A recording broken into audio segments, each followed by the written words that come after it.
You're listening to the Bathtub Refinishing Podcast. Powered by BathTubGuys Refinishing. We discuss the refinishing industry, interview owners and operators, and give tips to business owners and entrepreneurs. Now, here's your host, Daniel Montalvo.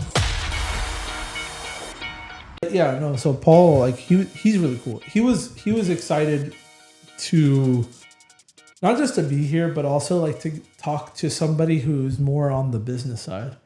Like for him, he tried to he was telling me he tried to talk to the guy who runs his location, his old company's location, and he said the guy always kind of shooed it away and was never really took the conversation serious. Mm-hmm. Because I guess the way he looked at it was oh well, obviously I'm not going to talk to you about business stuff because you're just gonna pick up and walk away if I do that. And I think that's the mindset that his boss had, and he didn't realize that doing that is the reason why Paul picked up and left. Truthfully, Paul was trying to get him and convince him to let me run the refinisher side of all this stuff, and his boss didn't take it serious, and that's how all that ended up. So, that's how that went. But he's doing well over there, and it was cool to meet him too. Patrick was really excited about that. By the way, I'm recording already, so there's no intro today, Ken. All right. I'll introduce you in a minute. But by the way, Patrick was really excited about him because for Patrick, it's having a refinisher that's close by him. For a bunch of reasons, but a lot of it is because Patrick really loves the service side. He just grew his business under paint sales, but he likes the work. Oh, okay. Every now and then he'll tell me I painted my shower, or show me, because he wants to test out something that he changed with the paint or whatever. But for him, it was really exciting to have somebody using his product close to home. You know what I mean? Mm-hmm. So that was a big deal. But let me go ahead and introduce you. Guys, this is Ken Clark. He's going to be running Bathtub Guys out of South Carolina. Or no, not South Carolina. South Carolina was the last people. He's going to be running Bathtub Guys out of Sarasota. I got my S's messed up. But yeah. How are you doing? Hey, man, I'm doing good. I'm glad training's over. Yeah. Not that it was bad or long or anything, but I'm just ready to get going. Yeah. I mean, realistically, it was it's always weird, right? Because like we were just talking about, guys are coming over here to travel. You're in the state, so it's not it's not terrible, but also you have to take the dreaded I-4 every day. Yeah. And depending on how it lines up, you may be in for an hour and a half, you may be in for 2.5 or 3 hours. So right. I can't I don't envy you on that front. But I am excited about getting going over there. And we talked a bunch today, but all the other days about potentially how the market's going to look over there and all that stuff. And I think realistically you're in a good position.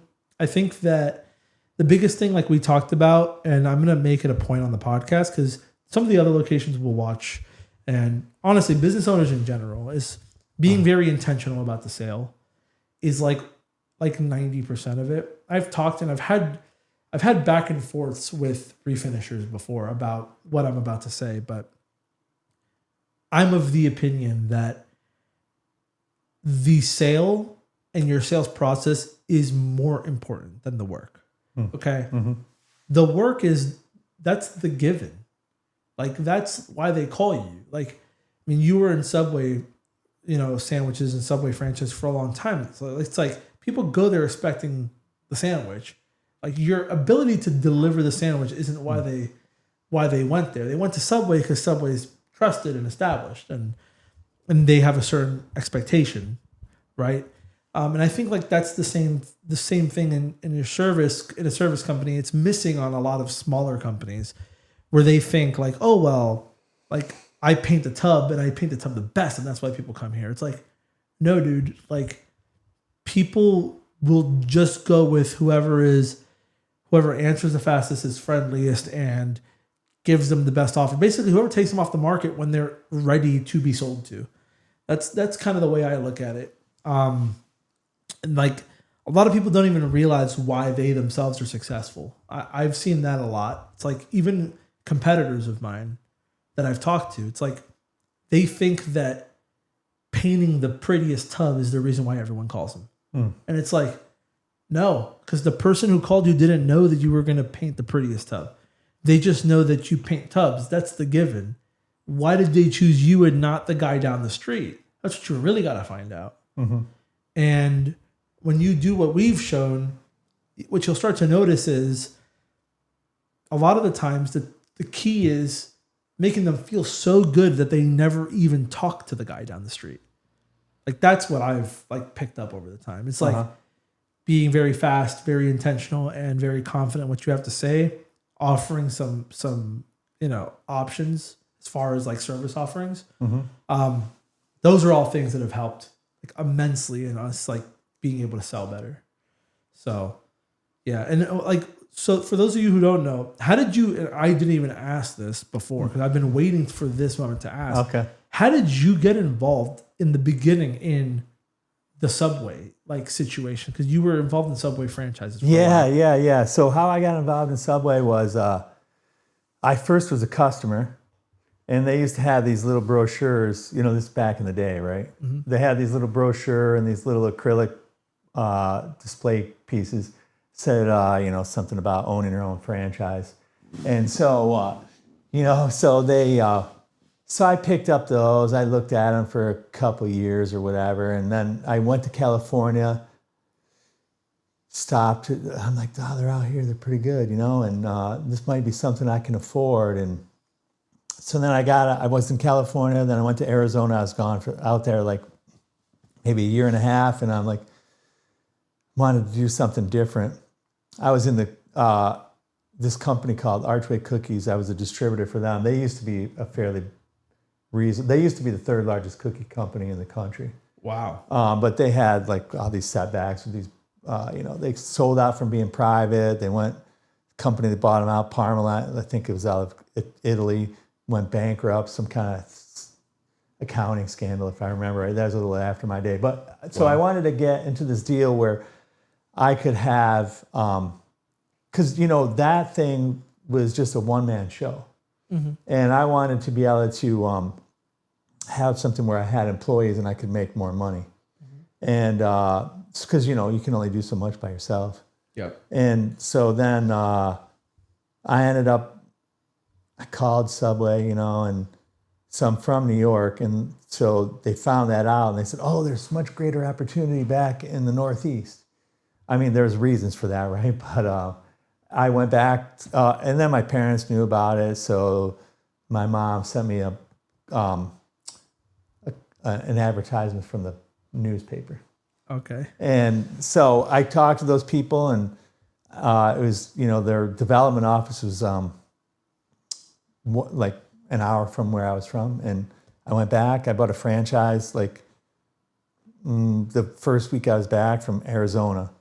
And then like 10 months later, I had my location open.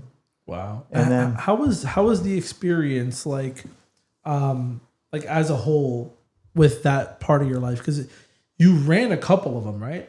Yeah. Well, I mean, my wife and I had 11 locations. Wow. In total. And then later in my Subway career, along the way, right? Like I was involved in advertising a lot. I was the board chair for our market for like 20 years. But along the way, I met this guy. He was our field marketing manager.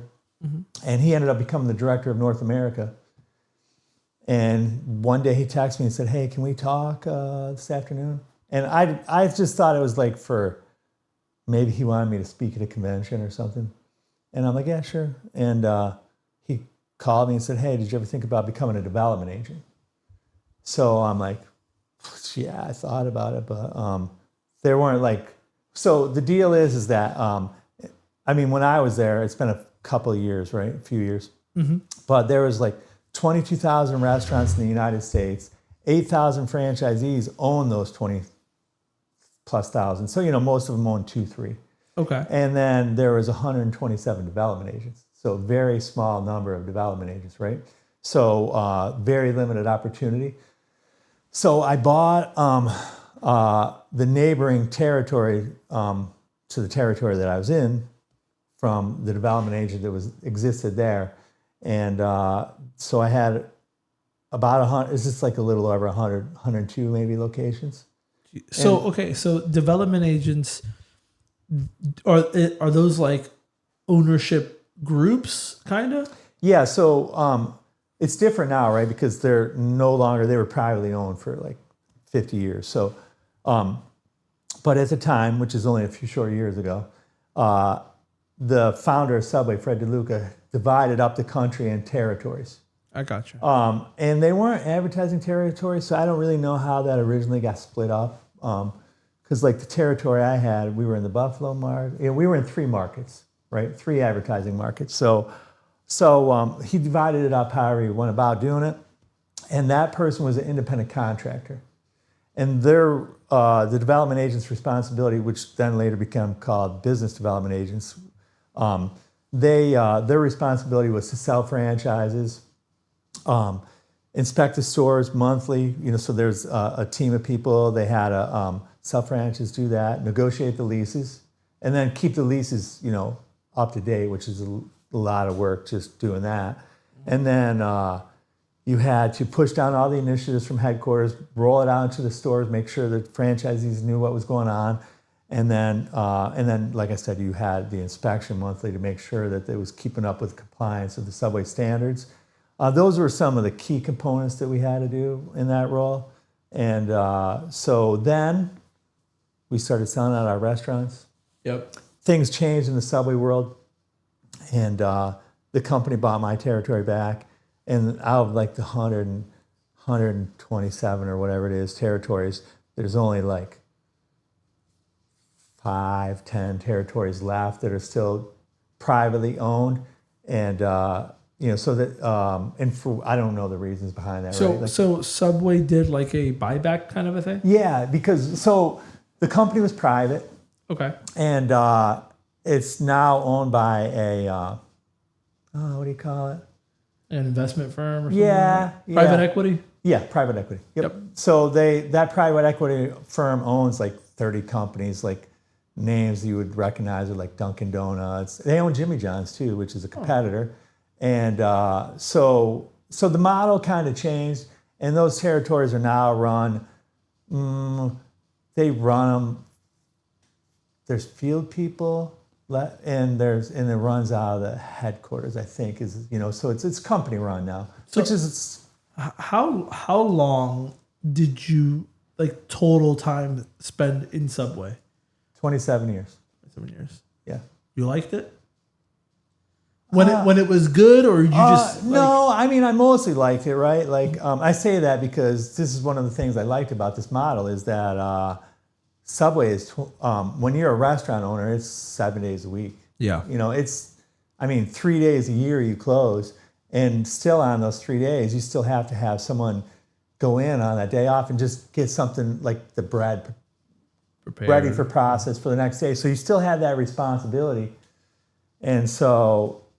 You don't get time off, and the restaurants are like pretty consuming, right? And so it took me like, it was like 4 months before my phone rang on like a Saturday evening. I'd be like, oh man, what?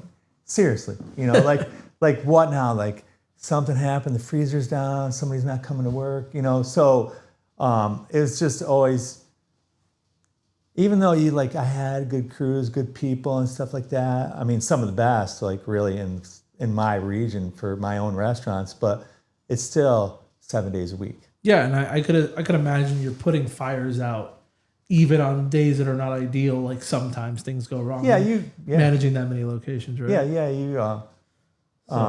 So that's but you just at some point early on, I just accepted this is the way it is. Yeah. Because otherwise you could just probably drive yourself crazy. Yeah, this is what it is, and that's the way it is. So one of the things I wanted to ask you about that, because I didn't realize until like now this conversation that you oversaw that many locations. What were some of the like struggles in particular? I'm curious about like maintaining quality at that level. Like, what, do you just kind of do the best you can? Like how systematic, like, is it truly in a position like that? Because you're working for a really well-known company, and I'm sure that at all levels there's an expectation, right?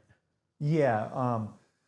So I mean, you have your franchisees that are really into it, do a good job, and those are the ones that you're trying to expand with, right?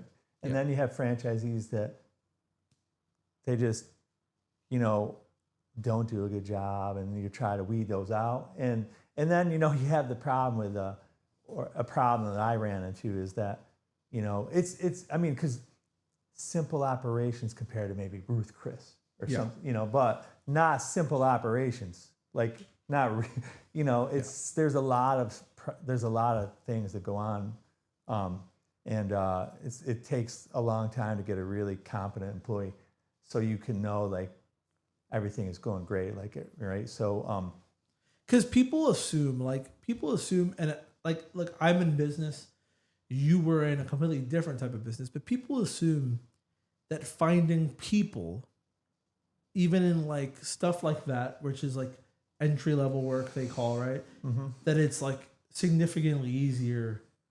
But I would argue that finding people in general is like an impossible task. Like, you just have to become good at filtering through like tire kickers. Yeah, well, yeah. So now I worked with a couple different levels of people, right? So so the restaurant staff, it's really hard to get, as a whole, good, solid people that are loyal and reliable.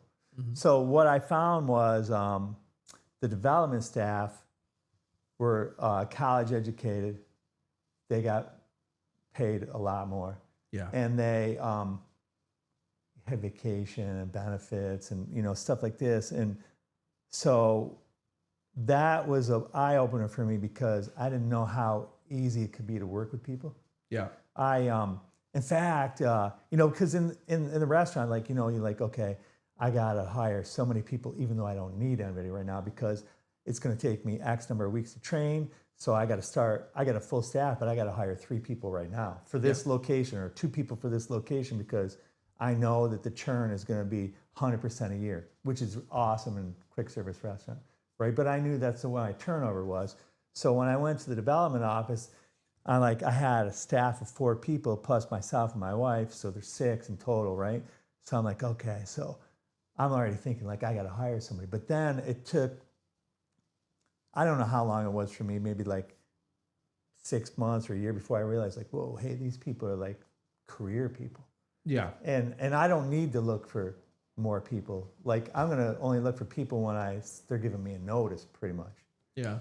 So that was the difference I found in that. But I mean, it's still even though hiring new people onto that development staff, it's still harder. But Monday through Friday, so it's quick service restaurant is super hard. Minimum wage is like outrageous. Where I'm from, upstate New York, is $16.50 an hour now. I mean, you're making cents on the dollar. So it's just tough, man. You think that part of the strategy of buying back was because of all this, because of all these like increasing like costs and stuff? It's just easier for them to control at a point. I don't. I mean, I would say that we were middlemen, right? Mm-hmm. So I mean, if I had to guess, just development agents probably to them had more of a role in the earlier stages of the company. Mm-hmm. But my territory had, like I said, about 102 restaurants. And I think there was 1.4 million people in my territory. So, wow. So we were fairly built out, and so I mean, right, the development agent role initially was to build the territory. So that would be, what I would say is like, and they took it in private, they resold the company, and they actually, the business model is probably more in line with what the other restaurant chains do, like McDonald's, and those roles are company people. Okay, cool. I mean, so I know people are going to want to know. Feel free to share if you want. How was the money? Well, did you do well? Yeah, I did well. So it depends on what year you ask me. Like, the first, let's just say early on, I literally was talking to a bankruptcy attorney. That's business, baby. But the thing is that as time went along and we got established, and we had, one thing we had that was cool is we owned all the Subways in our county. We had other Subways too, but I'm just from a small county, 89,000, 90,000 people. So we had all the restaurants there. We bought out the other franchisees, and that made a huge difference. Like, I didn't know how much of a black eye they were putting on our other operations, So we bought those out, and so then things went along for more than a decade, great. Yep. And then we had a few things that happened. Like, we had the founder died, Jared got arrested. We don't talk about Jared. So those things, had a little hit. And then some other that was a big deal because they were about to circle around and make him a bigger spokesperson again, right? Because he had that bigger run, and weren't they I saw something that they were planning on bringing him back into the fold for advertising again. They took a gap, no? Well, they took gaps over time. Yeah. Anyways, because they really, a couple of things happened with him. Is one, those kind of people don't usually last very long. Yeah. He resonated better with our chain and our advertising better than any other kind of spokesperson like that did. My understanding is there was this lady, I think you'd be too young for this, but Wendy's used to have this commercial, and this little old lady would be like, "Where's the beef?" Yeah. And that was a 6-month run or something. So Jared was historic. So he would go speak at schools and stuff. Yeah, all kinds of places. He opened up New York Stock Exchange, was the Grand Marshal at the Daytona 500, all kinds of things he did, right? Super awesome gig he had. And but what would happen is we would try to wean off of him. Yeah. And then sales would be stagnant or maybe down a little bit, and they'd bring him back, and sales would go up 5%. So we just couldn't get rid of the guy. That's my take on it. Is I'm sure they didn't really want to. He got rid of himself. Yeah. So, we're not going to go too deep into that, but you can Google that. Yeah. So, and so after that, you go, and then what have you been doing lately? So, over the last few years, part of the time I didn't work. Yeah. And the last 2 years, I've been real quick.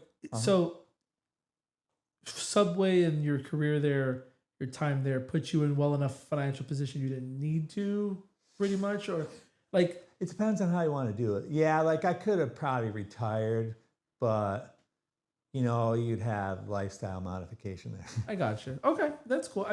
I'm just curious, because for people who may be watching this, they might consider something either with us or even have considered franchising before. I've never had someone who has actually been in franchising that I've spoken to. So I wonder, how good do you make out? You that had a near 30-year career there, in the end of everything.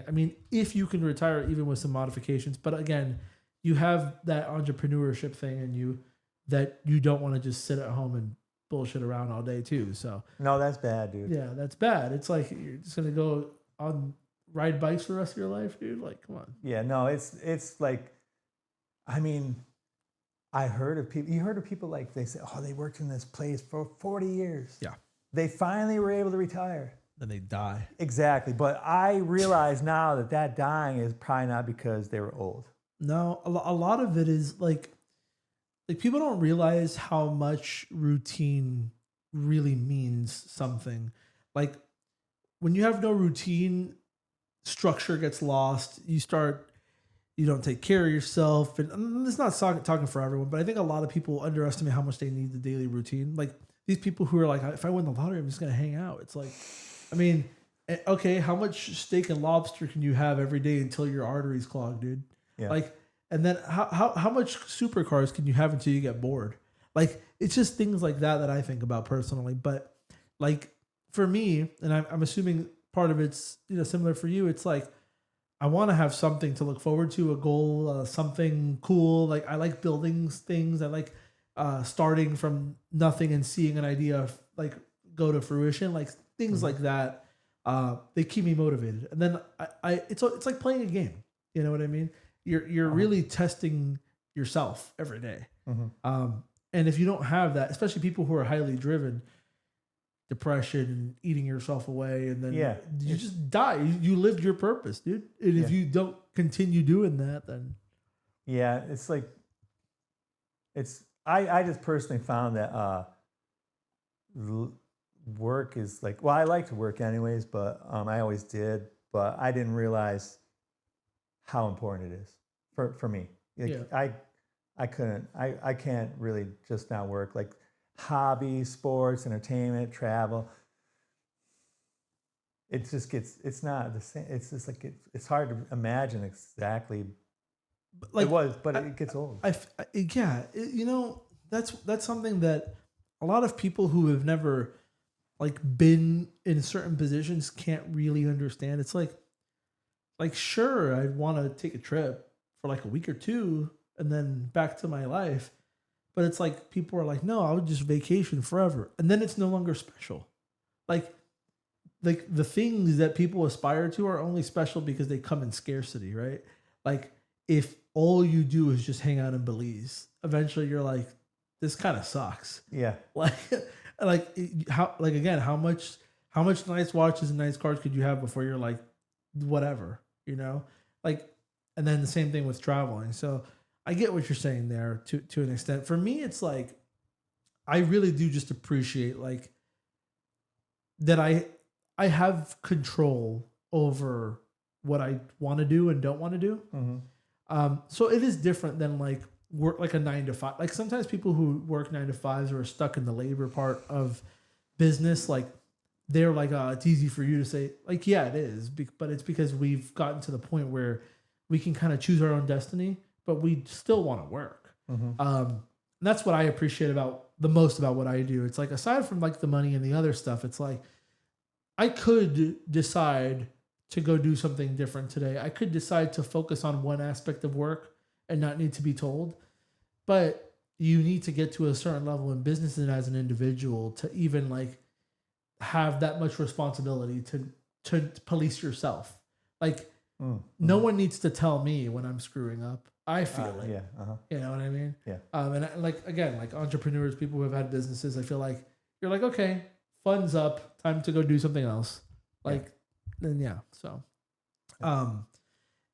so how did, from there onward, after Subway, all of that, you were dabbling in some other business stuff. What were you doing after that time? Yeah. So I did some sales, and that was like a whole new understanding to me about the world, because I back in the day when I was back before Subway, I took a Dale Carnegie sales course. Okay. And so I always kind of consider myself to be a sales guy. It's some degree, but it was really more like a customer service sales. Gotcha. Right. So when I got into like, I thought, you know what, I'll be a salesman. And I tried a couple things, and it was just a whole new kind of world for me. Like I just didn't know, like, I mean, it seems kind of crazy. And if you're in sales, like you'd think it's crazy, but I didn't know like people actually go knock on doors and they cold call and they buy these lists and call people. Like, I mean, that was just like a whole world I didn't even know about. I just thought sales guys, I didn't know, I guess, How did that time go in your life? Well, It depends because I did a couple things, right?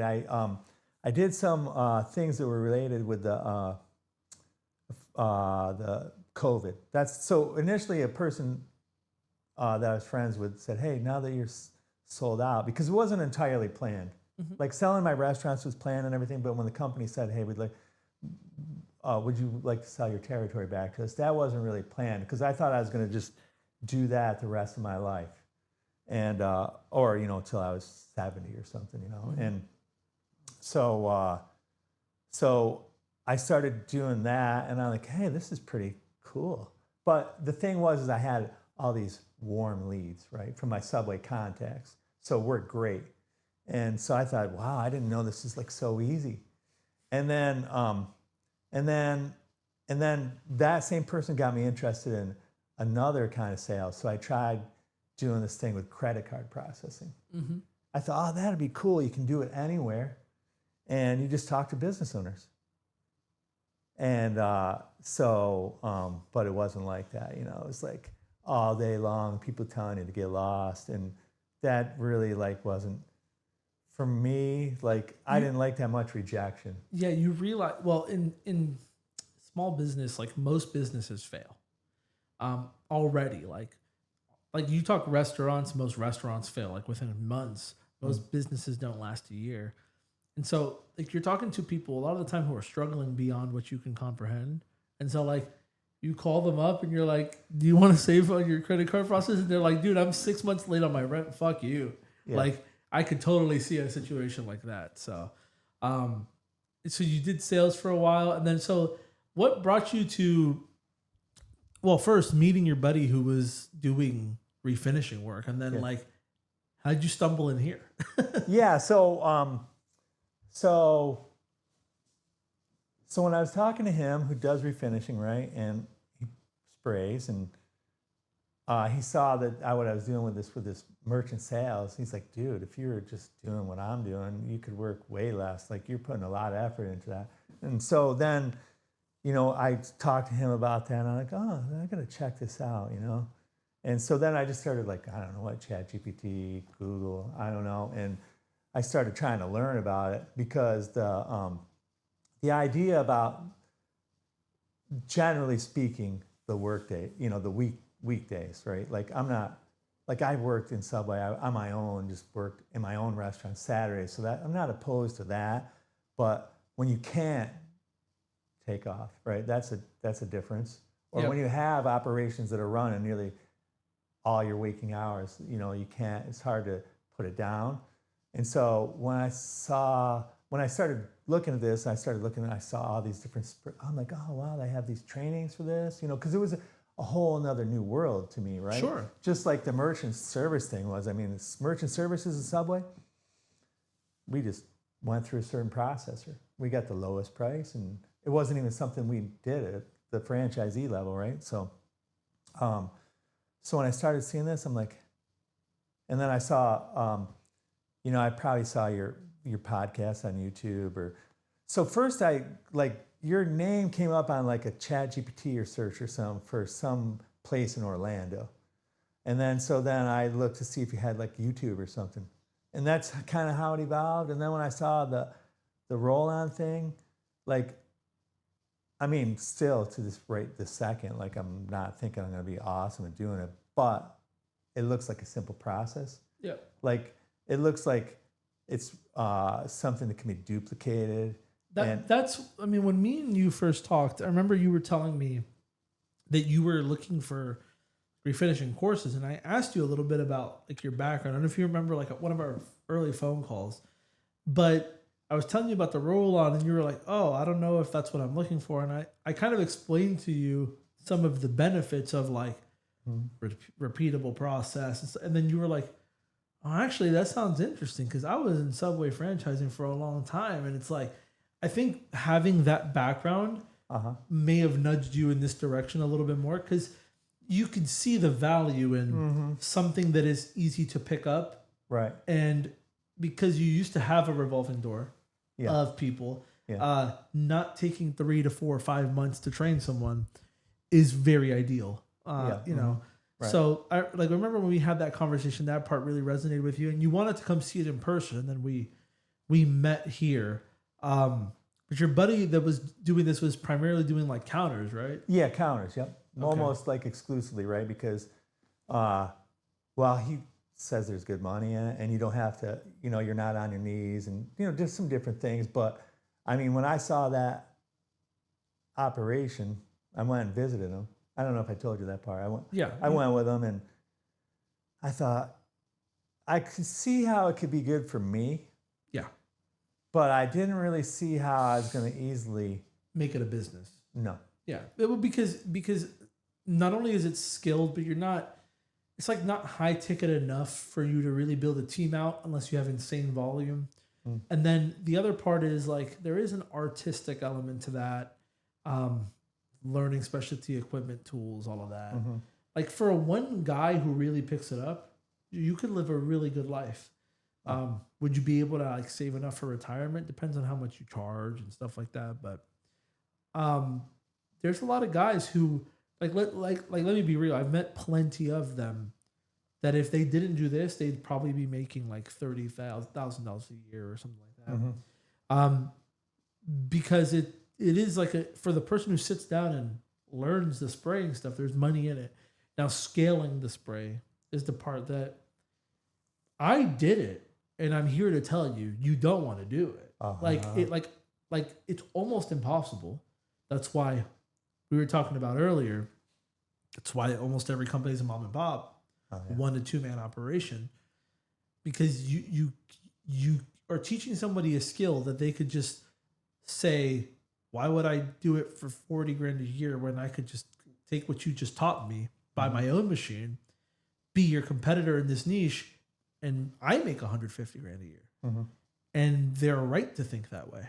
Funny enough, almost every company, even the people watching this, even the people in groups on Facebook, almost all of them started that way. They learned as an employee for someone else, said, fuck you, and left. And the problem with that is there is a culture of that in this trade, which is why most guys can't scale, because they talk to their guys how your buddy talked to you.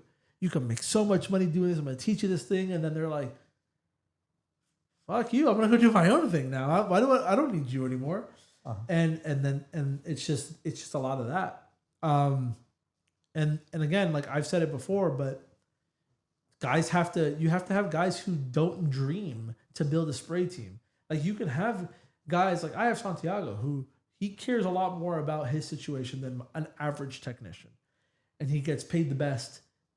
But at the same time, like guys like that are rare. Most of the time, guys who are even have an inkling of that in them will go and want to start their own business because they're like, well, I can just go make 200 grand, 150 grand a year myself.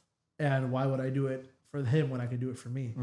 But because they started their business this way, they never figure out how to get out of the loop. They don't realize that they're continuing that cycle going instead of trying to actually build a business. So what we try to do is build a repeatable process. A lot of that came within the last couple of years when we were introduced to Refinish Bath Solutions and their product line of Tubcast. And like originally it was called Ecopel, but I hate that name. It's so bad. Tubcast sounds cooler. But like the Tubcast stuff, it's like once in the beginning, and I told you the story, we were spraying it. And then we had somebody who reached out to Patrick that was like, hey dude, like I'm rolling this stuff on and it's coming out great. And then I was like, send them to me. I need to see this in person. Once I saw that, for me, like bulb went off in my head. I'm like, I can turn this into the McDonald'sification of service. This is recreatable. I'm taking the craftsman specialty trade need out of the equation and instead I'm delivering a consistent quality result, not consistent perfect result, small boutique style. which like most companies don't realize that they run their businesses like boutiques. It's like, we don't do a ton of work. I work every day and I make sure it's perfect every day. Cool for the person who wants that. But I always saw it from the angle of, this is a niche service to begin with. Second to that, it is a cost saving measure. So perfection doesn't need to be there all the time. And in all honesty, 99% of clients are happy with an improvement because they already know, I'm doing this to save money. It's an alternative to something greater, something that costs way more money.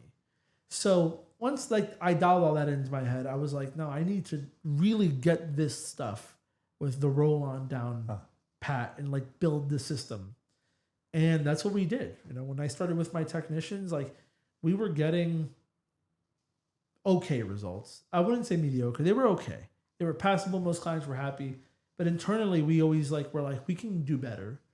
And slowly but surely, Santiago in particular, who trained you, being one of the ones who really kind of honed it into where it is now, to where like people are happily paying a few grand to do a couple bathrooms in their home, rolled on, and it looks great. It's a great transformation, great cost saving measure, you know, at the end of it. So, like for us, that was the big thing. And so, going back to what originally started this is like, I feel like that part, correct me if I'm wrong, probably resonated with you a little bit because of your background in Subway, of having something that's repeatable.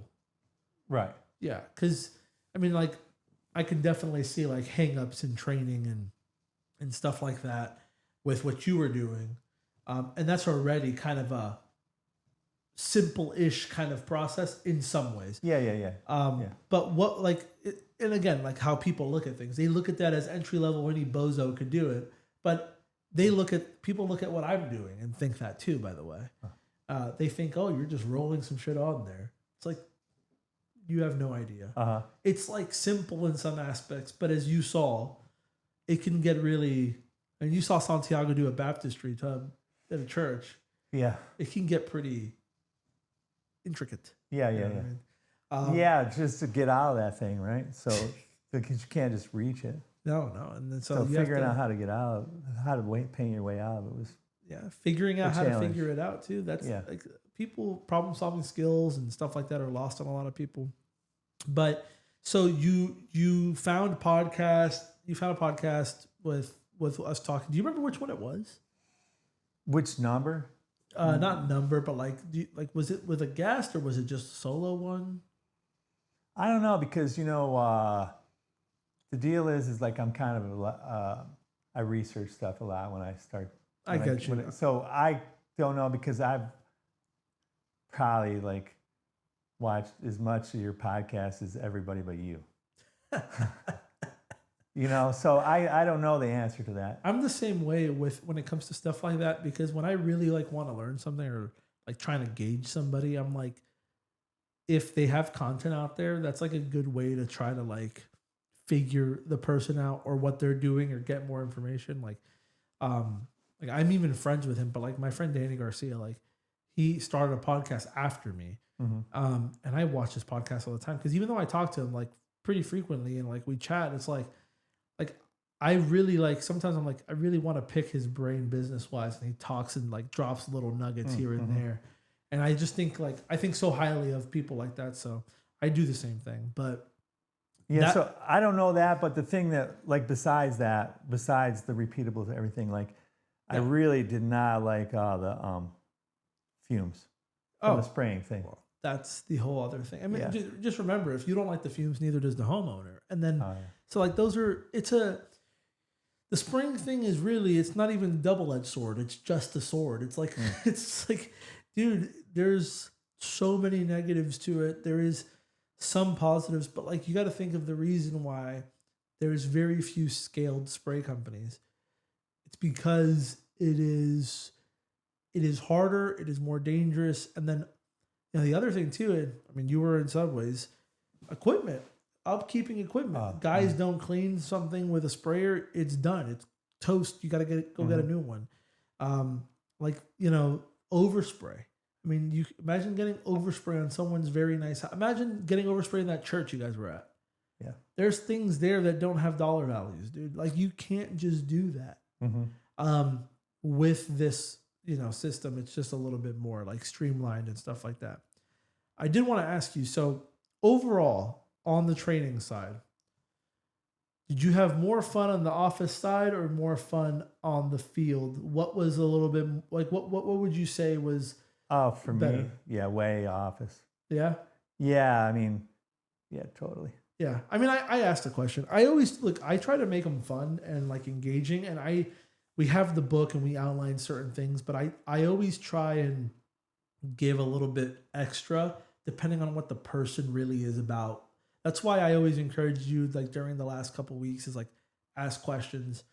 And I'm glad that you did, because like the way I see it is like there is things that that are going to influence your decision making, right?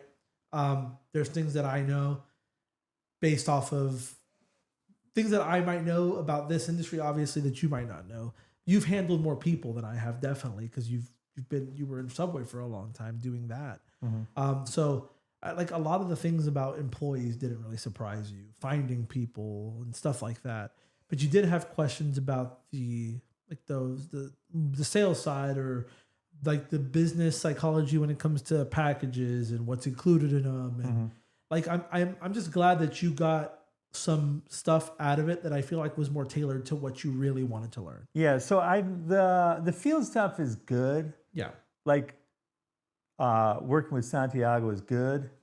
And I didn't dislike it. But like that is like more of like the mechanism to the business part that I like. Yeah. Right. Exactly. So, every business has its widget.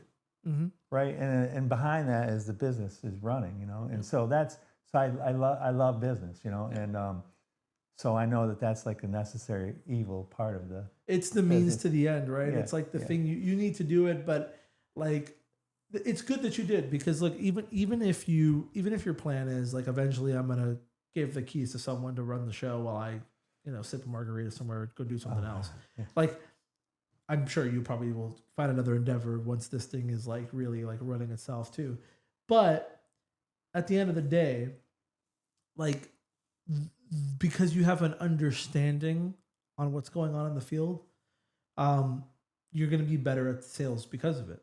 You have a better understanding of how the work is performed, how long it realistically takes, how things like are priced more or less. I mean, you sent some guesstimates over to me that were pretty accurate, just based off what you saw on the field.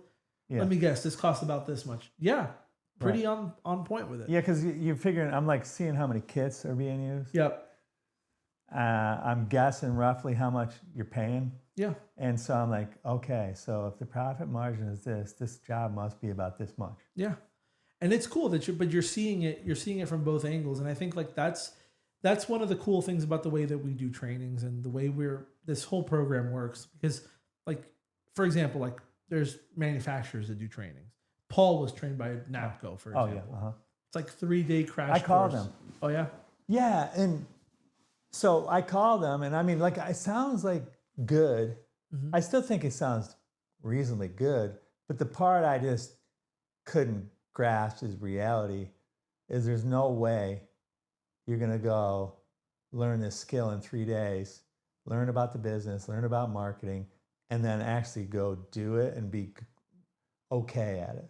No, it doesn't. It barely exists. Like even in there's like this new wave thing going on with like epoxy floors and all that. Even with that, like 3 days is not enough to learn anything, dude. Like what you will learn. You learn significantly more talking to somebody who's been doing it for a week, like with me in the office. So, that week that we were together, I've been doing it for years and years and years. You're going to learn way more from that.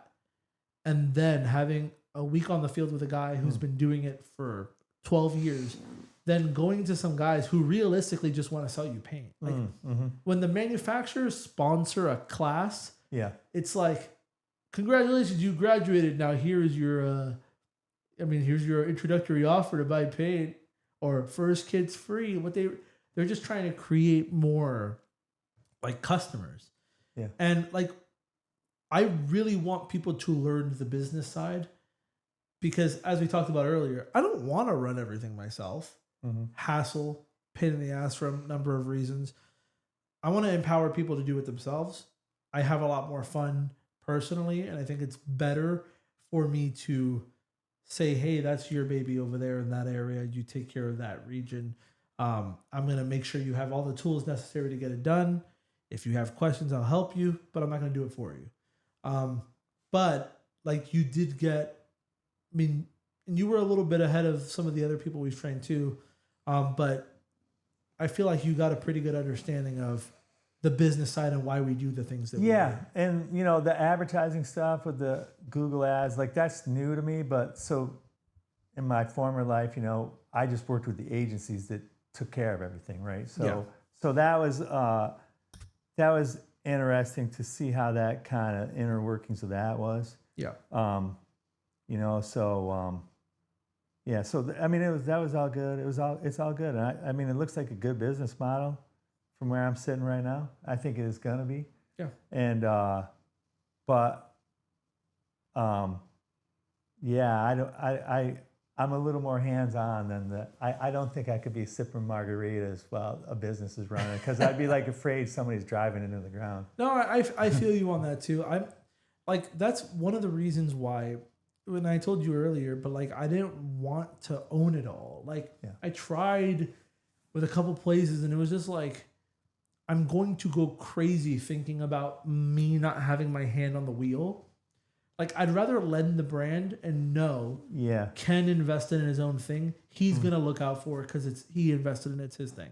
Yeah. And let you use the name than thinking like I'm paying some goober $30 an hour to care for my baby that like can like what it's like dominoes when it's like that. One thing can affect the other so hard. Well, I think your thing is pretty cool because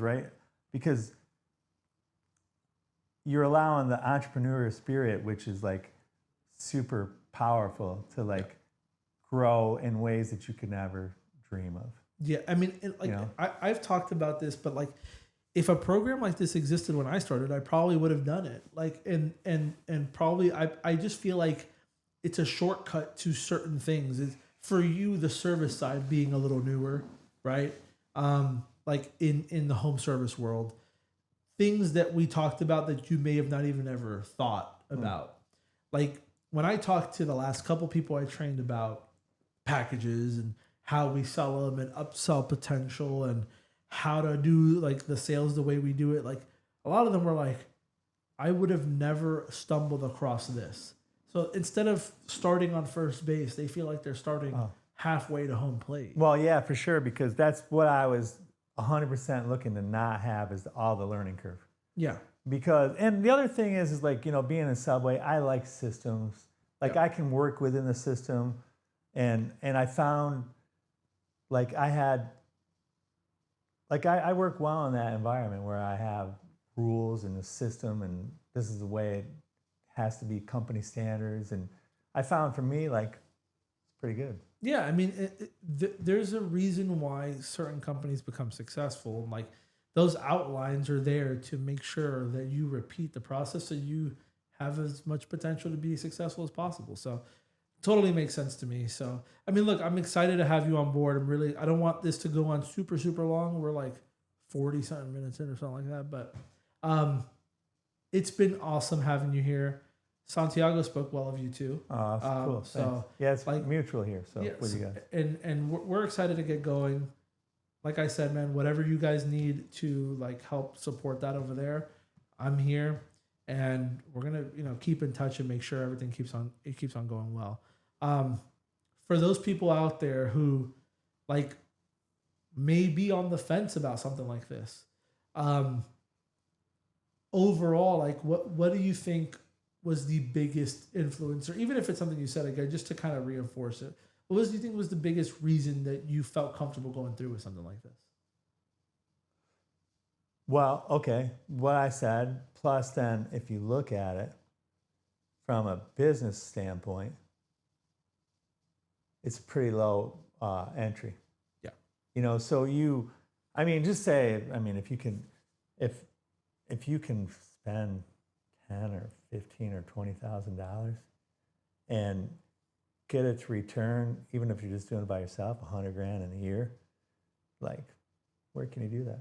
You know, because I would be looking. It almost doesn't exist anymore. Yeah, I mean, like, everything is like, I mean, realistically, most things, I mean, you might have a few more tangible things, but most things are going to cost $100,000, $200,000, $300,000, $400,000, right? And there's no guarantees in any of it. And there's certainly, you probably could spend that much on a lot of things and make less, for sure. Yeah, especially, and I would argue too, for guys who have been trying to do it on their own and are seeing how hard it actually is, a lot of the effort that they're putting at it, if they just had the outlines and systems that we have here, they would just hit the ground running a lot harder. But for a lot of people, you know, they feel like they're sacrificing their entrepreneurship when they join something established. Yeah, I don't see it, because, like, at the end of the day, you're still running a business. You still are growing your business. You're still, you know, have all the benefits, but you have a head start, right? Because, I mean, you don't have to worry about a website and just things, man. Like, plus, who are they gonna, like, in my case, no background in this, who am I gonna, like, who am I gonna lean on when I'm having a problem? Yeah. Or I don't know how you fix something. Like, I mean, I guess nowadays you could YouTube it, but I'm just saying it's you know, you just can't have the potential for that little amount of investment in most things. Yeah, and I appreciate that. Like, that's something that I'm trying to keep, you know, as part of this. I want people who recognize the opportunity, are willing to put some skin in the game to get started. But I'm not trying to bankrupt anyone either. I'm not trying to do anything insane. I will say that potentially down the line, things like that might increase.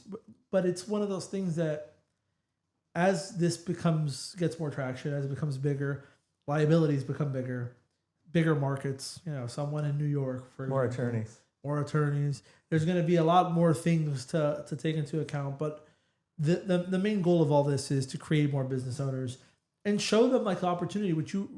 There's very rare spaces where you can, like you said, invest $5,000 to $15,000 and, like, just make $100,000 your first year. Like, we talked about it before, but most businesses are nowhere near profitable the first couple of years. You don't have to have a crazy overhead and staff. You don't even necessarily need an office. You could run most of this from home. So it's easy to get started. And I think that for someone like you who's been in businesses before, we're a big piece of a fairly big company, that you're going to see, like, the potential. And I think that you're going to surprise a lot of people with how you grow it. Because I think that, you know, you're coming at it from an angle of, I know how to deal with teams of people. I know how to, you know, hire people. I know what to look for in staffing. Like, as far as character goes, that's one of the things that's, like, missing on a lot of people who've always done labor. It's like they look at the ability to do labor first. A lot of those other things are just as important, right? But I think you're gonna do well on that front. I'm gonna try. You have any questions for me, Ken, before we get off of here? No, I think over the last couple of weeks, I will have questions. Like, yeah, that's fine. Seriously, dude. Like, I know when I get out there and I even get on the website and look, I'm gonna have questions. But, like, today, I think you've got me covered. Cool. All right. Well, enjoy the drive back. It's the worst time to drive back. Yeah. Yeah. So try to enjoy that. Have a good day. Thank you for coming, man. All right, I appreciate it. Thanks. All right. And we'll talk again soon. Bye-bye. You've been listening to the Bathtub Refinishing Podcast. If you liked what you heard, be sure to keep up with the Bathtub Guys on YouTube, Facebook, and Instagram, or visit BathTubGuys.com for more. Thanks for listening, and we'll see you next time.